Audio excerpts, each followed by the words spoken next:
Turtle Hughes presents The Power of Partnerships.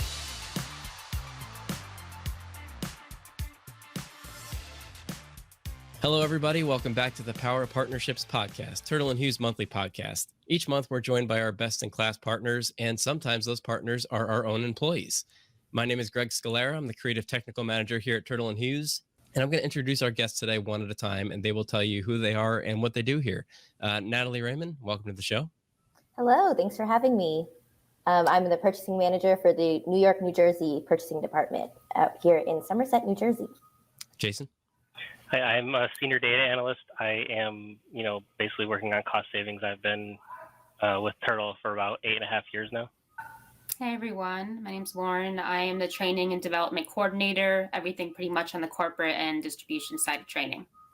And we are here today to talk about our Rising Stars program. And rather than me explaining to you all what that is, fortunately, the name is pretty self-explanatory, but I'm going to leave it to you all to sort of introduce this program to our listeners and tell them what it's about. So to me, Rising Stars is a program that enhances our understandings of the many facets of our company. And then when going through the various sessions throughout the year, you learn more about the background of all the departments and executives. And then throughout these sessions, we have to think about a final project that will help better our company along the way. Yeah, it's a very valuable program here at Turtle. It's something we're all very proud to have, and also the four of us on this call proud to have been a part of. Just for some context of where we all are in our journeys, I was the program leader, one of a few program leaders last year. I was a member of the program the prior year. And now, like me, you three have just finished the program as graduates and are now leading the next generation of Turtle's Rising Stars. So I have some questions for you to kind of answer from where you are in your journey and the things that you've experienced and are now experiencing as leaders of the program coming full circle. Having gone through the program as Rising Stars, what were some standout moments that you remember from your exposure to different areas of the business? Natalie, you mentioned that you get some cross-training here in different departments, maybe things that you otherwise would not have heard about or been familiar with. Well, for me, being on the distribution side of purchasing, I learned a lot about the integrated side of the company that I didn't think I would ever learn about. So that was really helpful for me. And then even in my final project, my group were all integrated employees. So they really taught me, along with the executives throughout the sessions, my colleagues in my final project really helped me a lot. Yeah, I'm glad you mentioned that, because the exposure to the other areas of the business doesn't just come from our kind of special guest business leaders in those areas. It also comes from your Rising Stars classmates, if you will. And because we pull from all areas of the company for this program. So you're in there collaborating with peers from different areas of the company who you maybe never would have networked with otherwise. This program really gives you a unique opportunity to meet with managers throughout the organization. And for myself, I've been with the company for about 3 years. I started right at COVID, so I didn't really get a chance to meet with that many people right away. And this program really gives me a lot of contacts on who to reach out to, and then also what training topics they need in different departments that I wasn't really aware of at the time. So it's just nice to be able to speak with new people and get to know them well. Yeah, I'm glad you brought that up too, because this program started a little bit before COVID and it looks very different now than it used to. I believe prior to my class, most of these meetings were in person. It was kind of region specific, and they would get together and have their hour-long, weekly sessions with other business leaders. And now, through the beauty of work from home and remote recording, which is how we're doing this podcast as we speak, we can include people from across the country. We're a national company. We have areas of business out on the West Coast, the East Coast, the South. We've had members of the Rising Stars program from Mexico. So that's really valuable. And again, just kind of the internal networking has been invaluable. I know for me, I've had access to being in the marketing department. I kind of work with everybody already anyway, but getting the perspective of you all kind of mixing and matching for the first time and putting names to faces has been a lot of fun to watch. Yeah, no, I think it even goes beyond just putting names to emails or faces to emails.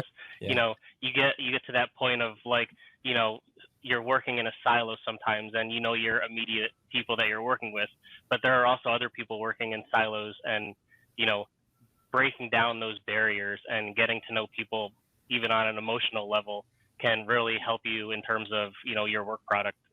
Instead of just trying to check boxes off, you're actually putting more effort into making sure that people that you now are, you know, caring about are, either for me in the analytics department, we're, constantly working on user experience. So instead of just checking boxes, I'm making sure that what I'm building, the people that are using them are having better experiences, and being able to meet those people in person and talk to them about their day-to-day experiences is really invaluable. Yeah, it makes it personal because now, for example, you've met Natalie, you know how awesome she is. And when she has an ask, you're like, oh, I want to make sure I don't let Natalie down. Yeah, Now that exactly. I know she's cool, not just another name on the to-do list pile. Um, so that's the personal side of it. How do you feel those cross-training exposures and even the internal networking with your peers affects the way that you approach your own area of business? Has it expanded the way that you look at things? Are you taking new approaches, new angles? What difference has it made? For me, like I mentioned, it's really just getting to expand it just beyond my department and just beyond corporate, and really getting to touch with other people. I didn't really know too much about the integrated side of the business. So being in this program and having the session that reviews that, and then also being able to talk to Scott and other people who are, leaders on that side of the business, it gives you a better understanding of what's going on that side, even though you're not in it on the day to day. Yeah, I feel like when I started 8 years ago, being in integrated, it was kind of like butting heads a little bit, where I'm part of integrated, I'm part of corporate. And I think over the years, the executives have really done a good job at unifying the whole business. And, you can tell just by meeting them that everyone is now working together, and, it's a family business, and it feels like I'm working with not coworkers, but family members. Yeah, that has been a big initiative, I know, for leadership. I know this because a lot of the implementation of those initiatives I'm involved with, such as, rolling out the intranet and WorkVivo, our internal social platform. Well, I was even going to say, like, even going through this session as leaders, I feel like I'm learning a lot more than I did last session as well. So we added like a few more courses, even regarding integrated. And we had a course last week or a couple weeks ago for site managers for integrated. And a word that just kept popping out to me was strategic sourcing. And I don't feel like I heard that word a lot last session that we went through it. And now, like, being a purchasing manager this session, I've been using that word a lot more with my department, because it goes hand in hand, really. And I really didn't think distribution and integrated went hand in hand that closely. Yeah, you never really know what's going to trigger a change in your perspective. And that's why we do these things. That's why we expose ourselves to new areas of the business. And, for me personally, a big part of my job is kind of keeping an eye on emerging technologies and thinking about ways that they can be applied to our business processes. And prior to that, my role, the way I thought of it, was more just creating marketing content, using technology for marketing. And now that I have a better education in the different areas of our business, it allows me to think about ways to apply technology to those areas because I understand them. Before Rising Stars, a lot of it was Greek to me, and I didn't really know what they needed and how I could help them. And the more that I learned about it, the more I'm going in my day to day thinking, oh my God, here's how I can help all of these people with my own skill set, that they're lacking in their department. And now that I have this knowledge of what they do and what they need, I could be that person. And it's really, I feel like, accelerated my career growth because it's a more valuable position than just, cranking out marketing content and staying siloed. Jason, as you said, it's a great word. So there are many facets of this program beyond just the weekly classes. It sort of culminates in a final project. It's one of the most important and I think most memorable parts of the Rising Stars experience. Describe your experience collaborating on this final project and what it was like presenting it to the executive committee that I know some of you haven't always had as much access to as maybe some others do in the business. So what was that like, putting an idea in front of them for the first time? Working on the final project is just a really good way to incorporate all of the knowledge from all the sessions into a new opportunity for Turtle Hughes. So like a new product, a new service of some kind. Yeah, it was sort of a competitive group project. You were divvied up into groups of 4 or 5 people per team. And the idea was just to come up with an idea to present to the executive committee for a way to make money or improve our business processes. But it was really about profitability and looking at things that maybe the leadership of the company hasn't thought of. That's really where the value add is for these projects. Jason, what was that like for you guys? Yeah, I think it was pretty interesting because you have different people from different parts of the business, so they all have their own individual part of the business in mind. But then when someone throws out an idea of something that they're familiar with, and you're getting outside opinions on that, I think that's really valuable. And then I think in terms of, after you've decided on what you want your project to be, I think it's I work in the analytics department, so I have a handful of people that I work every day with on different projects, and I know exactly what their skills are, what workloads they have, what they're able to accomplish in what time. And now you have people from other parts of the business that you have no visibility to, and it's a little daunting, but the unknown, you learn when to take the lead, when to trust your coworkers, and it was inspiring to see times where I was a little burdened and I didn't have a lot of bandwidth for the project. My other teammates were stepping up, and it was pretty fun to see the people that we have in the company and their ability to lend each other hand when they need it. Even I love that answer. Sorry, I love that answer because I know so many people have anxiety about group projects just from coming from the school system. But now you're in a situation where you're in the honors class. Everybody there, can pull their own weight. So that's a load off your shoulders. Yeah. Natalie, what was this like for you?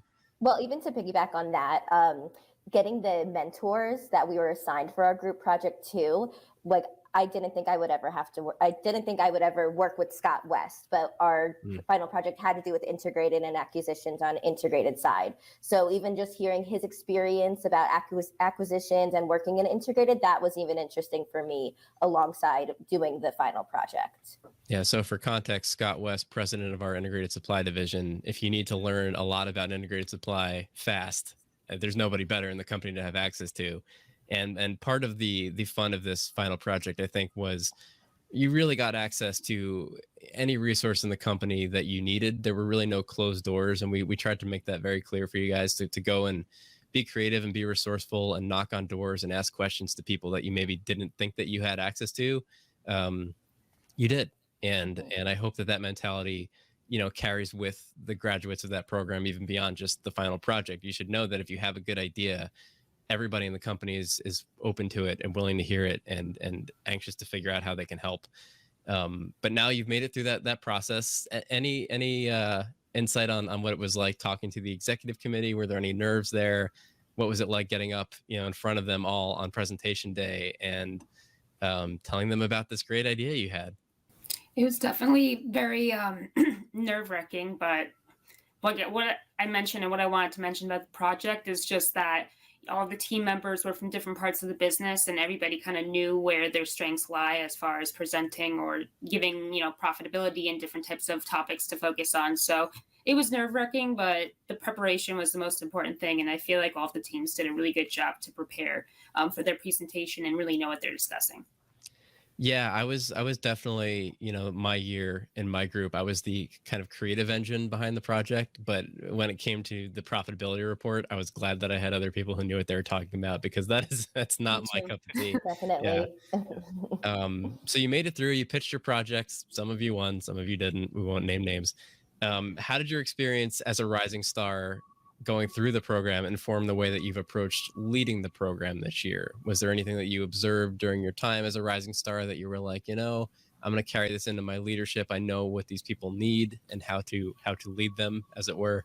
Well, I think our leaders from last session really taught us so much, Greg. Well, there's always room for improvement. No, but I think just setting, you and Aaron setting the example for us, so that you were always readily available, that if we had a question about any project, about any session, that I like to translate that over to this session as well. I think the most amazing thing about having the mentors from each session be participants of last session is you don't have a standard syllabus. It's something that is always growing and evolving as the company is growing and evolving. And I'd like to think that everything that the three of us know about being mentors, we learn from you and you learn from the previous mentors. So, I think the syllabus will constantly be adding sessions and dropping sessions and modifying sessions to better cater to the stars and be better absorbed. Yeah, and that's an evolving process. This program in 5-10 years is going to be 5-10 years better than it was this year and last year and the year before. And we do the best we can, but we go through this process with our own questions as participants, I feel like, and we keep those questions in our minds for the following year when we're leading the program, and we say, okay, we're going to get ahead of those things. Like I remember all the questions that we asked as students, that we eventually got answers to, and I was kind of keeping a running list of those with you guys when we were your leaders, and saying, okay, here's all the things that I wish I knew earlier our year, and I'm sure that there are things that you wish you knew earlier, because we answered a lot of questions you guys had that we didn't think of. And that process is just going to get better and better and better. Lauren, anything that you took away from your time as a rising star that you're now applying as a leader? Really being able to see the program and be part of it last year really gave us a good idea of how we wanted to add team building activities and different things to it, just to make it even more collaborative. And also another big thing of seeing this project is really how quickly the communication has to go out for it, and how you have to be on top of it right away. And luckily, Natalie and Jason were really good at that. But yeah, everything just needed to happen right at the beginning. And we really worked together to make sure that everything got set up right away. Yeah, I talked a lot about the upsides of moving to the remote format for these classes, but one of the only downsides is kind of the loss of the team building thing. I mean, I know before COVID, the classes were out doing, escape rooms and silly teamwork games and things in person in our corporate headquarters. And I feel like our session was one of the first where we didn't have access to that, and maybe we didn't find a way to compensate for that. What are you guys doing with an eye on team building, as you mentioned? So we actually do have an in-person session coming up at the end of this month, and we Nice. are doing an escape room. Oh, fabulous. So that's cool. And so that would be really be interesting too, to see how some people work together, and when we make our final group projects for the groups, that's what we're really going to be taking into account. Excellent. Love it. Cannot advocate strongly enough for things like that in company building and team building. Regardless of the size of your business, there's always ways to create those bonds kind of in the flames of chaos, like an escape room situation. You really figure out how to lean on each other fast. So big question here to wrap things up. It's very high level. Answer it however it means to you. What was the most valuable lesson that you took away from your time in the program? Is it a difference in the way that you think about your career trajectory, an insight into another area of the business that you didn't understand? What do you assign the most value to? I think for me, it was really about just being open to talking to different people throughout the company. Sometimes you feel like, oh, I don't want to bother them because I don't want to burden them with this work. But really, everybody in the company I've spoken to is very open with helping out and doing teamwork activities and different things. So I think it was just getting in communication with these people through the program to start, and then knowing that you can reach out to whenever you need is something that I think is really valuable to get after being in the program, and also after running it too. Yeah, sometimes when we come into a company with those kind of inherent apprehensions, it takes something that requires us to get around them for us to actually get around them. So that's a big part of the program and something that we encourage. Jason, what's your answer here? Yeah, no, well, before I give my answer, I just wanted to say that I agree. I feel like sometimes as like a new employee of a company, I think job titles kind of get scary for me. As someone who's not very outgoing, when you see, director of finance or CEO, that makes me kind of be nervous to approach them. And, I found out that, even during the presentation to the executive team, like everybody was friendly. When our presentation was over, it was very, talkative, and, collaboration as us as part of a group. After the presentation, we went to Topgolf, and I was on a team with Kathleen. And initially my first thought was like, oh no. And then it's like, Kathleen being our CEO, for those of you who are unfamiliar. and it's like, oh, I'm now grouped with the CEO of a huge company, a very successful company. And then you realize, all of these people, regardless of their title, they're just normal, like awesome people. Which is great. Yeah. And I guess tying that into, I think my biggest takeaway is, I mentioned it before, being a little bit siloed, but I think, my little silo, my job can't exist without people like Natalie, who's buying the products that make up the data I work with, without, Lauren, who is training me and training my other coworkers, without you making these podcasts. And I think sometimes you fall into that rut of like, you're just going to a job, whereas we're all different partners working to benefit the general turtle. That's such a good answer. There's nothing, and when my friends ask me what I do for a living, the way that I explain it is here's what I do, but it's really to drive what everybody else does at my company, because there's nothing about what I do for our company that on its own makes money. Like Yeah. I'm not the part of the business that drives the profitability. I'm the part that makes those things better. So I need to understand what I'm enhancing in order to enhance it. And Rising Stars was a big part of that for me. Going back to what you said previously about being able to interact with other people in kind of scarier positions in the company. I come from a theater background prior to my career in electrical and industrial distribution. I came from theater. I was more of an audio engineer and director eventually, but I started in acting, and auditions are terrifying until you have the perspective of being a director holding an audition process. And then the next time you come back as an actor, you're like, wait a minute, they just want me to be great. Like everybody in that room wants me to succeed and come in and be awesome. And once you understand the other side of it like that, and I feel like that's part of what this process is pitching an idea to an executive committee and understanding after the fact they all wanted us to come in and give the best presentation and make this company a lot of money. We're all on the same team. That really makes it so much easier to have those conversations and present yourself in ways that feel vulnerable in the moment.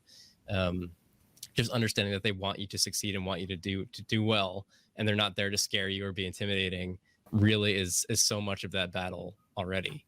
Natalie, what did you think was the most valuable part of this experience? Well, I second everything that Lauren and Jason said. For me too, the most valuable experience was, if you have an idea, just share it.